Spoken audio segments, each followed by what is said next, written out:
Hi ಸ್ನೇಹಿತರೆ, ಎಲ್ಲರಿಗೂ good evening. S S C G D staff selection ಕಮಿಷನಲ್ಲಿ S S C G D ಹುದ್ದೆಗಳನ್ನು ಕರೆದಿದ್ದರೆ 26,146 ಹುದ್ದೆಗಳಿಗೆ ಎಲ್ಲರೂ ಕೂಡ ಅಪ್ಲಿಕೇಶನ್ ಕೂಡ ಹಾಕಿದ್ರಿ. ಅಪ್ಲಿಕೇಶನ್ ಯಾರಾದರೂ ಕರೆಕ್ಷನ್ ಮಾಡ್ಕೊಳ್ಳೋಕೆ ಡೇಟ್ ಕೂಡ ಕೊಟ್ಟಿದ್ರೆ ಕರೆಕ್ಷನನ್ನು ಮಾಡ್ಕೊಂಡ್ರಿ. ಅದ್ರ ಬಗ್ಗೆ ಸಂಪೂರ್ಣವಾದಂಥ ಎಲ್ಲ ಅಪ್ಲಿಕೇಶನ್ ಮತ್ತು ಎಲ್ಲ ಕ್ಲಿಯರಾಗಿ ಮುಗೀತಿ. ಇನ್ನು ಬರ್ತಕ್ಕಂಥದ್ದು ಏನಪ್ಪ ಅಂತಂದ್ರೆ, ಇನ್ನೊಂದಾಗ ನಿಮ್ಮ ಅಪ್ಲಿಕೇಶನ್ನ ಸ್ಟೇಟಸ್ ಕೂಡ ಬಿಡ್ತಾರೆ. ಸ್ಟೇಟಸ್ ಯಾವ ಥರ ಬರ್ತಪ್ಪ ಅಂತಂದ್ರೆ, ನಿಮ್ಮ ಅಪ್ಲಿಕೇಶನ್ನ ಸಬ್ಮಿಟ್ ಆಗೈತು ಇಲ್ಲೋ ಅಂತ ವಿಷಯದ ಅದನ್ನು ಕೂಡ ಸ್ಟೇಟಸನ್ನು ಬಿಡ್ತಾರೆ. ಆಲ್ಮೋಸ್ಟ್ ಯಾರ್ಯಾರ್ದು ಅಪ್ಲಿಕೇಶನ್ ರಿಸೀವ್ಡ್ ಅಂತ ಬಂದಿದೆ ಅವ್ರಿಗೆಲ್ಲ ಆಲ್ಮೋಸ್ಟ್ ಎಲ್ಲ ಸಬ್ಮಿಟ್ ಆಗಿರ್ತೈತಿ. ನೋ ಪ್ರಾಬ್ಲಮ್, ಯಾರು ಭಯ ಪಡ್ಕೊಳಕ್ಕೆ ಹೋಗ್ಬೇಡ್ರಿ. ಅಪ್ಲಿಕೇಶನ್ ಬಗ್ಗೆ ಯಾರು ಟೆನ್ಷನನ್ನು ತೊಗೊಳಕ್ಕೆ ಹೋಗ್ಬೇಡ್ರಿ. ಯಾವುದೇ ನೀವು ಅಲ್ಲಿ ವಿಡಿಯೋಗಳನ್ನು ನೋಡ್ಕೊಂಡು ಕೇಸಂದ ಏನೋ ಅವ್ರು ಹೇಳಿದ್ರು, ನಿಮ್ಮ ಫ್ರೆಂಡ್ಸ್ ಹೇಳಿದ್ರು, ಅವ್ರು ಏನೋ ಬೇಕಾದ ಹೇಳಿ ಅದ್ರ ಬಗ್ಗೆ ತಲೆ ಕೆಡಿಸ್ಕೋಬೇಡ್ರಿ. ಅಡ್ಮಿಟ್ ಕಾರ್ಡ್ 100% ಬಂದೇ ಬರ್ತಾವೆ. ಯಾರು ಅದ್ರ ಬಗ್ಗೆ ಚಿಂತೆಯನ್ನು ಜಾಸ್ತಿ ಮಾಡೋಕೆ ಹೋಗ್ಬೇಡ್ರಿ. ಅದ್ರ ಬಗ್ಗೆ ಏನಾದರೂ ಚಿಂತೆ ಮಾಡ್ಕೋತಾ ಐತ್ರಪ್ಪ ಅಂತಂದ್ರೆ ನಿಮ್ಮ ಎಕ್ಸಾಮ್ ಪ್ರಿಪ್ರೇಷನ್ ಕೂಡ ಹಾಳಾಗುತ್ತೆ ಸ್ನೇಹಿತರೆ. ನಾನು ಹೇಳ್ತಾ ಇದ್ದೀನಿ, ನನ್ನ ರಿಕ್ವೆಸ್ಟ್, ಯಾರೂ ಭಯ ಪಟ್ಕೊಳಕ್ಕೆ ಹೋಗ್ಬೇಡ್ರಿ. ನನ್ನ ಅಪ್ಲಿಕೇಶನ್ ಏನಾಗುತ್ತೋ, ರಿಜೆಕ್ಟ್ ಆಗುತ್ತೋ, ಏನು ಬರ್ತೈತೆ ಅಡ್ಮಿಟ್ ಕಾರ್ಡ್ ಅಂತ ಯಾವುದೇ ಏನೋ ಪ್ರಾಬ್ಲಮ್ ಆದರೂ ಪರವಾಗಿಲ್ಲ, ತಲೆ ಕೆಡಿಸ್ಕೋಬೇಡ್ರಿ. ನಿಮ್ಮ ಪ್ರಿಪ್ರೇಷನನ್ನು, ನಿಮ್ಮ ಸ್ಟಡಿಯನ್ನು ಕಂಟಿನ್ಯೂ ಆಗಿ ಇಟ್ಕೊಳ್ರಿ. ಕೇವಲ ಎಷ್ಟು ದಿನ ಉಳಿತಪ್ಪ ಅಂತಂದ್ರೆ 30 ದಿನ ಮಾತ್ರ ನಿಮ್ಮ ಎಕ್ಸಾಮಿಗೆ. ನಿಮ್ಮ ರಿಟರ್ನ್ ಎಕ್ಸಾಮ್ ಬರೀ ಕೇವಲ 30 ದಿನಗಳು ಮಾತ್ರ. 30 ದಿನ ಹೆಂಗೆ ಹೋಗುತ್ತಂತೇಳಿನ ಗೊತ್ತಾಗಲ್ಲ. ನಾ ಹಿಂದೆ ಒಂದು ವಿಡಿಯೋ ಕೂಡ ಮಾಡಾಗಿದೆ. ಇನ್ನೂ ಬರೀ 45 ಡೇಸ್ ಅಂತ ಹೇಳಿದ್ದೆ ನಿಮಗೆ. 10 ದಿನ ಹೆಂಗೆ ಹೋಯ್ತೋ, 15 ದಿನ ಹೆಂಗೆ ಹೋಯ್ತೋ ಗೊತ್ತಿಲ್ಲ. ಅದಕ್ಕೋಸ್ಕರ ದಿನಗಳು ಭಾಳ ಸ್ಪೀಡ್ ಅದಾವು. ನೀವು ಅಂದ್ಕೊಂಡಿರೋ ಹಾಗೆ 30 ದಿನ ಆಯ್ತು, ಇನ್ನೂ ಆರಾಮ್ಸೆ ಸ್ಟಡಿ ಮಾಡಿದ್ರೆ ಆಯ್ತಂತ ಯಾರಾದರೂ ಅನ್ಕೋತಾ ಇದ್ರೆ ಪ್ಲೀಸ್ ಆ ಥರ ಯಾರು ಮಾಡಕ್ಕೆ ಹೋಗ್ಬೇಡ್ರಿ. ಇನ್ನು ಏನು 30 ದಿನ ಆಯ್ತಲ್ಲ, ಕಾಲು ಕಟ್ಕೊಂಡು ರೂಮ್ನಾಗ ಹೆಂಗೆ ಸ್ಟಡಿ ಮಾಡ್ದಲ್ಲ ಅದೇ ಥರ ಸ್ಟಡಿ ಮಾಡಿರಿ ಪ್ಲೀಸ್. ಯಾಕಂದ್ರೆ ಭಾಳ ಟೈಮಿಂಗ್ ಇಲ್ಲ. ವೇಕೆನ್ಸೀಸ್ಗಳ ಇನ್ಕ್ರೀಸ್ ಮಾಡ್ತಾರಂತ ಅಂದ್ಕೊಂಡಿದ್ವಿ. ವೇಕೆನ್ಸಿದು ಅದ್ರದ್ದು ಏನೋ ಇನ್ಫಾರ್ಮೇಷನನ್ನು ಕೊಡ್ತಾ ಇಲ್ಲ, ಅಪ್ಡೇಟ್ ಬರ್ತಾ ಇಲ್ಲ.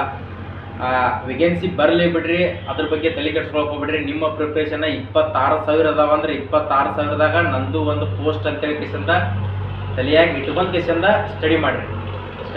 ಅದ್ರ ಬಗ್ಗೆ ಪ್ರಿಪ್ರೇಷನನ್ನು ಕಂಟಿನ್ಯೂ ಆಗಿ. ಫಿಸಿಕಲ್ ಯಾರಾದರೂ ಡೈಲಿ ಎಕ್ಸಸೈಸನ್ನು ಮಾಡ್ತಾ ಇದ್ರಪ್ಪ ಅಂತಂದ್ರೆ, ವೇಟ್ ಜಾಸ್ತಿ ಇತ್ತಪ್ಪ ಅಂತಂದ್ರೆ, ಫಿಸಿಕಲಿ ಒಂದು ಸ್ವಲ್ಪ ನಾರ್ಮಲ್ ನೀವು ಫಿಸಿಕಲಿ ಫಿಟ್ ಇರಲಿಲ್ಲಪ್ಪ ಅಂತಂದ್ರೆ ಅದರ ಜೊತೆಗೆ ನಿಮ್ಮ ಫಿಸಿಕಲನ್ನು ಕಂಟಿನ್ಯೂ ಆಗಿ ಇಟ್ಕೊಳ್ರಿ. ಯಾವುದೇ ಒಂದು ನೀವು ಜಾಬಿಗೆ ಪ್ರಿಪ್ರೇಷನ್ನ ಮಾಡ್ತಾ ಇದ್ರಪ್ಪ ಅಂತಂದ್ರೆ ಎರಡೂ ಬೇಕಾಗುತ್ತೆ. ಎಷ್ಟೋ ಜನ S S C G D ಎಕ್ಸಾಮ್ನ ಕ್ಲಿಯರ್ ಮಾಡ್ತಾರೆ, 90 ಮಾಡ್ತಾರೆ. 90 ಮಾಡಿಗೆಸಂತ ಫೈನಲ್ ಮೆರಿಟಿಗೆ ಹೋದ್ರು ಅವ್ರು ಕೇಳಿದಂಥ ಜಾಬ್ನ ಸಿಗ್ತಿರ್ತೈತಿ. ಬಟ್ ಫಿಸಿಕಲ್ನಾಗ ಡಿಸ್ಕ್ವಾಲಿಫೈ ಆಗ್ತಾರೆ. ಆ ಥರ ಮಾಡೋಕೆ ಹೋಗ್ಬೇಡ್ರಿ. ಎರಡದ್ರಾಗೂ ಇರಲಿ. ನೀವು ಎಕ್ಸಾಮ್ನಾಗ ನಾನು 160ಕ್ಕೆ 150 ತೊಗೊರಿ ಅಂತ ಹೇಳಲ್ಲ. ನೀವು ಕ್ವಾಲಿಫೈ ಆಗಕ್ಕೆ ಎಷ್ಟು ಬೇಕು ಅಷ್ಟನ್ನು ತೊಗೊಳ್ರಿ. ಓಕೆ, ಫಿಸಿಕಲ್ನಲ್ಲಿ ಕ್ವಾಲಿಫೈ ಆಗಕ್ಕೆ ಎಷ್ಟು ಬೇಕು ಅಷ್ಟನ್ನು ಓಡ್ರಿ. ಯಾವತ್ತೂ ಪ್ರಾಕ್ಟೀಸ್ ಮಾಡ್ಕೊಳ್ರಿ. ಫಿಸಿಕಲ್ ಡೇಟ್ ಭಾಳ ಟೈಮಿಂಗ್ ಕೊಡ್ತಾರೆ ಅಂತ ತಕ್ಷಣ ತಲೆ ಕೆಡಿಸ್ಕೊಳಕ್ಕೆ ಹೋಗ್ಬೇಡ್ರಿ. ಯಾಕಂದರೆ ಯಾವತ್ತೂ ನೀವು ಕಂಟಿನ್ಯೂ ಆಗಿದ್ರಪ್ಪ ಅಂತಂದ್ರೆ, ಫಿಸಿಕಲಿ ಹೆಲ್ದಿ ಆಗಿದ್ರಪ್ಪ ಅಂತಂದ್ರೆ, ಮಾರ್ನಿಂಗ್ ಇಂತ್ರ 4-5 ಗಂಟೆಗೆ ಎದ್ಕೇಶಂದ ಡೈಲಿ ಫಿಸಿಕಲ್ಗೆ ಹೋಗ್ತಾ ಇದ್ದೀರಪ್ಪ ಅಂತಂದ್ರೆ ನೀವು ಎಕ್ಸಾಮ್ನಲ್ಲಿ 160ಕ್ಕೆ 90 ಮಾರ್ಕ್ಸನ್ನು ತೊಗೊಂಡ್ಬಿಟ್ರಪ್ಪ ಅಂತಂದ್ರೆ ನೀವು 100% ಕ್ವಾಲಿಫೈ ಆಗ್ತೀರಿ ಅಂತ ತಿಳ್ಕೊಳ್ರಿ. ಯಾಕಂದರೆ ಕಟಪ್ ಕೇಳ್ತೀರಿ ನೀವು. ಬರೀ ಕಟಪ್ ಎಷ್ಟು ನಿಲ್ಬೋದು ಈ ಸಾರಿ, ಕರ್ನಾಟಕಕ್ಕೆ ಎಷ್ಟು ನಿಲ್ಬೋದು, ಫಿಮೇಲ್ ಎಷ್ಟು ನಿಂದಿರ್ಬೋದು, SC ಎಷ್ಟು ನಿಂದಿರ್ಬೋದು, ST ಎಷ್ಟು ನಿಂದಿರ್ಬೋದು, ಅದ್ರ ಬಗ್ಗೆ ಯಾರು ಕಂಡಿಲ್ಲ. ಅದ್ರ ಬಗ್ಗೆ ತಲೆ ಡೌಟೇ ಇಟ್ಕೊಳ್ಬೇಡ್ರಿ. ಅದ್ರೊಳಗೆ 13 ಲ್ಯಾಂಗ್ವೇಜ್ನಲ್ಲಿ ಕೂಡ ಎಕ್ಸಾಮನ್ನು ನಡೆಸ್ತಾ ಇದ್ದಾರೆ. ಅದ್ರ ಬಗ್ಗೆ ಕಟಪ್ ಬಗ್ಗೆ ನಿಮ್ಗೆ ಜಾಸ್ತಿ ಏನು ಮಾತಾಡೋಕೆ ಹೋಗಲ್ಲ. ಡಿಪೆಂಡ್ ಅಪಾನ್ ನಿಮ್ಮ ಮೇಲೆ ಹೈಯೆಸ್ಟ್ ಸ್ಕೋರನ್ನು ಮಾಡ್ಕೊಳಕ್ಕೆ ಪ್ರಯತ್ನ ಮಾಡಿರಿ. ಸರಿ ಎಷ್ಟು ನಿಂತಿತ್ತಲ್ಲ ಅದಕ್ಕಿಂತ ಒಂದು ಸ್ವಲ್ಪ ಜಾಸ್ತಿ ಮಾಡೋಕೆ ಟ್ರೈ ಮಾಡಿರಿ. ನೀವು ಸರಿ ವೇಕೆನ್ಸೀಸ್ಗಳೇ ಯಾವ ಥರ ಕಟಪ್ ನಿಂತಿತ್ತಪ್ಪ ಅಂತಂದ್ರೆ ಸರಿ ಏನೋ ಏಜ್ ಬಗ್ಗೆ ಜಾಸ್ತಿ ಕೊಟ್ಟಿದ್ರೆ ಅಲ್ಲಿ ಕೂಡ ಕಾಂಪಿಟೇಷನ್ ಜಾಸ್ತಿ ಐತೆ. ಯಾವುದೇ ಒಂದು ನೀವು ಪ್ರಿಪ್ರೇಷನನ್ನು ಮಾಡ್ತಾ ಇದ್ರಪ್ಪ ಅಂತಂದ್ರೆ ಇಯರ್ಲಿ ಜಾಸ್ತಿ ಆಗ್ತಾ ಹೋಗ್ತದೆ. ಕಡಿಮೆ ಅಂತ ಸತ್ರು ಸಾಧ್ಯನೇ ಇಲ್ಲ, ಕಡಿಮೆ ಆಗಕ್ಕೆ ಸಾಧ್ಯನೇ ಇಲ್ಲ. ಯಾವತ್ತೂ ಕಾಂಪಿಟೇಷನ್ ಭಾಳ ಆಗ್ತೈತಿ, ಕಾಂಪಿಟೇಷನ್ ಆಗ್ತಾ ಇರ್ತೈತಿ. 47 ಲಕ್ಷ ಅಪ್ಲಿಕೇಶನ್ಗಳು ಬಿದ್ದಾವೆ. ಎಷ್ಟು ಬಿದ್ದಾವಪ್ಪ ಅಂತಂದ್ರೆ 47 ಲಕ್ಷ ಅಪ್ಲಿಕೇಶನ್ಗಳು ಬಿದ್ದಾವೆ. 100% ಮೊದಲಿನ ಥರ ಇಲ್ಲ. ಅಪ್ಲಿಕೇಶನ್ ಹಾಕಿ ಎಕ್ಸಾಮ್ ಅಟೆಂಡ್ ಮಾಡ್ಲಾರ ಭಾಳ ಜನ ಇದ್ರು ಮೊದಲೆಲ್ಲ. ಈ ಸರಿ ಆ ಥರ ಇಲ್ಲ. ಎಕ್ಸಾಮ್ ಏನಾಗಲಿ ನಾ ಬರ್ತೀನಿ, ಬೇಕಾದಂಥ ದೂರ ಬರಲಿ, ಎಲ್ಲದಕ್ಕೂ ರೆಡಿಯಾಗಿ ನಿಂತ್ಬಿಟ್ರೆ. ಈಗ ಬೇಕಾದಂಥ ಕಷ್ಟ ಬಂದರೂ ನಾನು ಅದನ್ನು ಎದುರಿಸುವಂಥ ನನ್ನ ಹತ್ರ ಶಕ್ತಿ ಐತೆ ಅನ್ನುವಷ್ಟು ಕೆಪಾಸಿಟಿ ಅವರಲ್ಲಿದೆ. ಮೊದಲು ಯಾವ ಥರ ಇತ್ತಪ್ಪ ಅಂತಂದರೆ ಎಸ್ ಎಸ್ ಸಿ ಜಿ ಡಿಗೆ ಅಪ್ಲಿಕೇಶನ್ ಹಾಕ್ತಿದ್ರು. ಅಪ್ಲಿಕೇಶನ್ ಹಾಕಿ ಎಕ್ಸಾಮ್ಗೆ ಹೋಗ್ತಿದ್ದಿಲ್ಲ. ಸೊ ಬೇರೆ ಬಿಡೋ ಮರ ನಾ ಇಲ್ಲೇ ಸ್ಟೇಟ್ ಗೌರ್ಮೆಂಟಾಗಿ ಜಾಬ್ ಮಾಡ್ಕೊಂಡ್ರೆ ಆಯಿತು, ಪೊಲೀಸ್ ಇಷ್ಟು ಸ್ಟಡಿ ಮಾಡಿದ್ರೆ ನಾನು ಪೊಲೀಸ್ ಆಗ್ತೀನಿ ಅಂತೇಳಿ ಚಂದ. ಈಗ ಹಂಗಿಲ್ರಿ. ಯಾವುದೇ ಒಂದು ಟ್ರೇಡ್ಸ್ಮನ್ ಅಲ್ಲ, ಸಿವಿಲಿಯನ್ ಹುದ್ದೆ ಸಿಕ್ಕರೂ ಬಿಡಾಕತ್ತಿಲ್ಲ. ಅಷ್ಟು ಕಾಂಪಿಟೇಷನ್ ಜಾಸ್ತಿ ಆಗ್ತದೆ. ಯಾವುದೇ ಒಂದು ಫೈನಲ್ ನೋಡೋಣ, ಫೈನಲ್ ಜಾಯ್ನಿಂಗ್ ಲೆಟರ್ ಬಂದ ಮ್ಯಾಗ ಹೋಗೋದು ಬಿಡೋದು ಡಿಪೆಂಡ್ ಅಪಾನ್ ಅದ್ರ ಮ್ಯಾಗ ನಾವು ಟ್ರೈ ಮಾಡೋಣ. ಜಾಯ್ನಿಂಗ್ ಲೆಟರ್ ಬರೋ ಮಟನು ಪ್ರಯತ್ನ ಮಾಡಕತ್ತಿದಾರ. ನೀವು ಅನ್ಕೊಂಡಿರುವಾಗೆ ಯಾವುದೂ ಇಲ್ಲ, ಯಾವುದ್ರಾಗೂ SSC GD ಒಳಗೆ ಕಾಂಪಿಟೇಷನ್ ಇಲ್ಲ ಅಂತ ಯಾರು ತಿಳ್ಕೊಳಕ್ ಹೋಗ್ಬೇಡ್ರಿ. ಎಲ್ಲರೂ ಕಾಂಪಿಟೇಷನ್ ಐತಿ ಪ್ರತಿಯೊಂದರಲ್ಲಿ. ಅದ್ರ ತಕ್ಕಂಗೆ ನೀವು ಕೂಡ ಪ್ರಿಪ್ರೇಷನ್ ಮಾಡಿರಿ. ಭಾಳಷ್ಟು ಜನ ಕೋಚಿಂಗನ್ನು ಮಾಡಿದ್ರಿ, ಭಾಳಷ್ಟು ಜನ ರೂಮ್ ಮಾಡಿ ಸ್ಟಡಿ ಮಾಡ್ತಾ ಇದ್ರಿ. ಹೋದ ಸಾರಿ ಎಷ್ಟೋ ಎಕ್ಸಾಮ್ ಕ್ಲಿಯರ್ ಮಾಡಿ ಫಿಸಿಕಲ್ನಲ್ಲಿ ಡಿಸ್ಕ್ವಾಲಿಫೈ ಆದ್ರಿ, ಮೆಡಿಕಲ್ನಲ್ಲಿ ಡಿಸ್ಕ್ವಾಲಿಫೈ ಆದ್ರಿ, ಫೈನಲ್ ಮೆರಿಟ್ನಲ್ಲಿ ಡಿಸ್ಕ್ವಾಲಿಫೈ ಆದ್ರಿ. ಈ ಸರಿ ಆ ಥರ ಮಾಡಕ್ಕೆ ಹೋಗ್ಬೇಡ್ರಿ.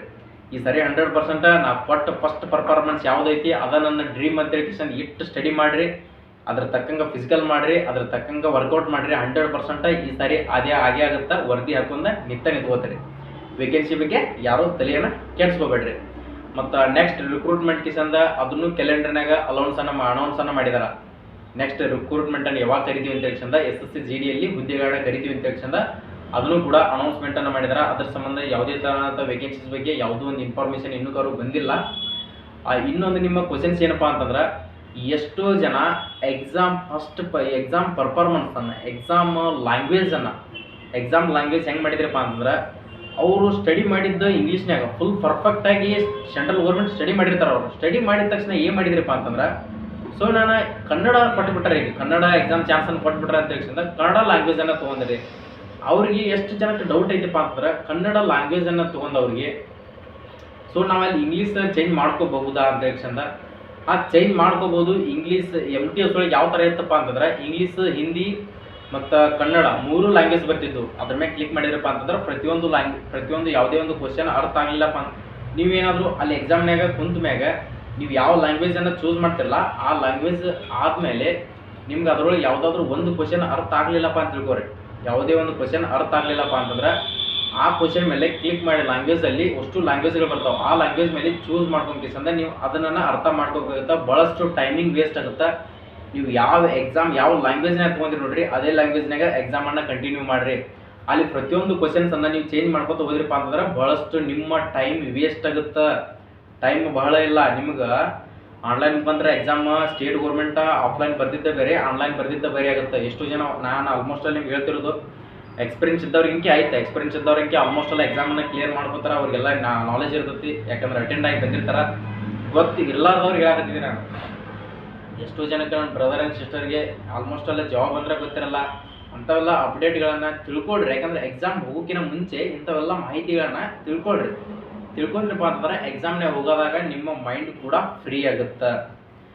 ಸೊ ನಾವು ಫಿಸಿಕಲ್ದ ನೀವು ಎಕ್ಸಾಮನ್ನು ಕ್ವಾಲಿಫೈ ಮಾಡಿರಿ. ಎಕ್ಸಾಮ್ ಆದಮ್ಯಾಗ ನೀವು ಫಿಸಿಕಲಿ ಯಾವ ಥರ ತಯಾರಿಯನ್ನು ಮಾಡಬೇಕು, ಯಾವ ಥರ ರನ್ನಿಂಗನ್ನು ಮಾಡಬೇಕು, ಪ್ರತಿಯೊಂದು ಅದ್ರ ಬಗ್ಗೆನೂ ನಾನು ನಿಮ್ಗೆ ಡಿಕ್ಲೇರ್ ಆದಂಥ ಮಾಹಿತಿಯನ್ನು ಕೊಡ್ತೀನಿ. ಸೊ ನಿಮ್ಗೆ ಡೆಮೋ ಕೂಡ ಕೊಡ್ತೀವಿ, ಯಾವ ಥರ ಫಿಸಿಕಲ್ ಮಾಡಬೇಕಾಗುತ್ತೆ. ಹೈಟ್ ನಿಮ್ಗೆ ಆಲ್ಮೋಸ್ಟ್ ಎಲ್ಲ OBC ಮತ್ತು SCದವರಿಗೆ, ಜನರಲ್ ಕಾಸ್ಟ್ನವರಿಗೆ, EWS ಅವರಿಗೆ, ಬಾಯ್ಸ್ಗೆ 170 ಇಂಚಿ ಕಂಪಲ್ಸರಿ ಬೇಕೇ ಬೇಕು. ಮಹಿಳೆಯರಿಗೆ 157 ಬೇಕೇ ಬೇಕು. ಹೈಟ್ ಬಗ್ಗೆ ಯಾರು ತಲೆ ಕೆಡಿಸ್ಕೊಬೇಡ್ರಿ. ಹೈಟ್ ಅಂಕೆ ಬೇಕೇ ಬೇಕಾ, ಹೈಟ್ ಬರ್ತೈತಿ. ಆ ಎಕ್ಸಾಮನ್ನು ಕ್ಲಿಯರ್ ಮಾಡೋಕೆ ಟ್ರೈ ಮಾಡಿ. ಎಕ್ಸಾಮ್ ಒಟ್ಟು ಕ್ಲಿಯರ್ ಅಂದ್ರೆ ಹಂಗಲ್ಲ, ಫಸ್ಟ್ ಮೆರಿಟ್ ಕುಂದ್ರೋಂಗಲ್ಲ, ಫೈನಲ್ ಮೆರಿಟ್ ಕುಂದ್ರೋಂಗೆ ಕ್ಲಿಯರ್ ಮಾಡ್ಕೊಳ್ರಿ. ಇಷ್ಟೆಲ್ಲ ನಿಮಗೆ SSCದ ಇದೊಂದು ಮಾಹಿತಿಯನ್ನು ತಿಳಿಸ್ಬೇಕು. ಸೊ ನಿಮ್ಗೆ ಡೈಲಿ ಒಂದು ವೀಕ್ಲಿ ಒಂದು SSC ಬಗ್ಗೆ ಇನ್ಫಾರ್ಮೇಷನ್ ಕೊಟ್ಟರೆ ನಿಮಗೂ ಕೂಡ ಒಂದು ಖುಷಿ ಆಗುತ್ತೆ ಅನ್ನೋದಕ್ಕೋಸ್ಕರನ ನಾನು ಅವಾಗ ನಿಮ್ಗೆ ಏನೋ ಕರೆಕ್ಷನ್ ಮಾಡ್ಬೋದು ಒಂದು ವಿಡಿಯೋ ಮಾಡಿ ಹಾಕಿದ್ದೆ. ಎಷ್ಟು ಜನ ಕರೆಕ್ಷನ್ ಮಾಡ್ಕೊಂಡಿದ್ರಿ ಬಿಟ್ಟಿದ್ರಿ ಗೊತ್ತಿಲ್ಲ. ಇನ್ನು ಮ್ಯಾಗ ಅದ್ರ ಬಗ್ಗೆ ತಲೆ ಕೆಡಿಸ್ಕೊಬೇಡ್ರಿ. ಏನು ನಿಮ್ಮ ಟಾರ್ಗೆಟ ಎಕ್ಸಾಮ್ ಬಗ್ಗೆ ಅಷ್ಟೇ ತಲೆ ಕೆಡಿಸ್ಕೊಬೇಡ್ರಿ. ಅಪ್ಲಿಕೇಶನ್ ಬಗ್ಗೆ ಎಷ್ಟೋ ಜನ ಏನು ಮಾಡಕತ್ತೀರಪ್ಪ ಅಂದ್ರೆ, ಹಳ್ಳಿ ಮೇಲೆ ನಿಮ್ಮ ಸ್ಟೇಟಸ್ ಚೆಕ್ ಮಾಡ್ಕೊಳಕ್ಕೆ SSC ಒಳಗೆ ಹೋಗಿ ರಿಜಿಸ್ಟರ್ ನಂಬರ್ ಹಾಕಿ ಪಾಸ್ವರ್ಡ್ ತಪ್ಪು ಹಾಕಿ ಲಾಗಿನ್ ಮಾಡಕತ್ತೀರಿ. ನಿಮ್ಮದು ಲಾಕ್ ಆಗೈತಿ, ಅಕೌಂಟ್ಗಳು ಭಾಳಷ್ಟು ಜನದ ಲಾಕ್ ಆಗಿದಾವು. ಅನ್ಲಾಕ್ ಮಾಡಕತ್ತೀರಿ. ಅನ್ಲಾಕ್ ಮಾಡಿದಾಗ ಒಬ್ಬೊಬ್ರದ್ದು ಅನ್ಲಾಕ್ ಆಗಾಕತ್ತಿಲ್ಲ. ಯಾಕೆ ಆಗತ್ತಿಲ್ಲ? ಹಳ್ಳಿ ಮೇಲೆ ಫಾರ್ಗೆಟ್ ಪಾಸ್ವರ್ಡ್ ಹಾಕೋದು, ಫಾರ್ಗೆಟ್ ಪಾಸ್ವರ್ಡ್ ಹಾಕಿ ನ್ಯೂ ಪಾಸ್ವರ್ಡನ್ನು ಕ್ರಿಯೇಟ್ ಮಾಡೋದು, ಅದನ್ನು ಮರೆತು ಬಿಡೋದು. ಈ ಥರ ಮಾಡಿದ್ರಪ್ಪ ಅಂತಂದ್ರೆ ನಿಮ್ಮದು ಡೈರೆಕ್ಟಾಗಿ ಅಕೌಂಟ್ ಲಾಕ್ ಆಯ್ತಂದ್ರೆ ಬರೋದಿಲ್ಲ. ಹೇಳ್ತಾ ಇದ್ದೀನಿ ನಾನು. ಆ ಥರ ಯಾರು ಮಾಡಕ್ಕೆ ಹೋಗ್ಬಿಡ್ರಿ. ಏನು ಕೆಲಸ ಐತಿ ನಿಮ್ಮದ್ರೊಳಗೆ? ಸ್ಟೇಟಸ್ ಬಿಟ್ರೆ ಆ ಸ್ಟೇಟಸ್ ಚೆಕ್ ಮಾಡ್ಬೋದು. ಹಳ್ಳಿ ಮೇಲೆ ಲಾಗಿನ್ ಆಗೋದು ಪ್ರಿಂಟ್ ಏನು, ಯಾಕಂದ್ರೆ ಪಾಸ್ವರ್ಡ್ ಗೊತ್ತಿರಲ್ಲ ನಿಮಗೆ. ಪಾಸ್ವರ್ಡನ್ನು ಒಂದು ನೋಟ್ಸ್ನ್ಯಾಗ ಬದಿಟ್ಕೊಳ್ರಿ. ಎಲ್ಲೇ ಒಂದು ಬುಕ್ನ್ಯಾಗಲಿ ಮೊಬೈಲ್ನಾಗಲಿ ಎಲ್ಲೇ ಒಂದು ಇಂಪಾರ್ಟೆಂಟ್. ಯಾಕಂದ್ರೆ ಲೈಫ್ ಟೈಮ್ ಅದೇ ಇರ್ತದೆ ನಿಮಗೆ. SSC ಒಳಗೆ JE ಅಟೆಂಡ್ ಮಾಡಿರಿ, MTS ಅಟೆಂಡ್ ಮಾಡಿರಿ, CHSL, CGL ಯಾವುದೇ ಒಂದು ಜಾಬಿಗೆ ನೀವು SSC ಒಳಗೆ ಅಟೆಂಡ್ ಮಾಡ್ಕೋತೀನಿಪ್ಪ ಅಂದಿದ್ರಪ್ಪ ಅಂತಂದ್ರೆ ಅದೇ ಒಂದು ರಿಜಿಸ್ಟರ್ ನಂಬರ್ ನಿಮ್ಗೆ ಇರ್ತೈತಿ. ಅದೇ ಒಂದು ಪಾಸ್ವರ್ಡನ್ನು ಕಂಟಿನ್ಯೂ ಮಾಡ್ಕೋತಾ ಅದನ್ನು ಇಟ್ಕೊಳ್ರಿ, ಕರೆಕ್ಟಾಗಿ ಇಟ್ಕೊಳ್ರಿ. ಎಸ್ ಎಸ್ ಸಿ ಒಳಗೆ ಯಾವುದೋ ಒಂದು ತಪ್ಪು ಇನ್ಫಾರ್ಮೇಷನನ್ನು ಹಾಕಕ್ಕೆ ಹೋಗ್ಬೇಡ್ರಿ ಅದ್ರೊಳಗೆ ಯಾವುದೇ.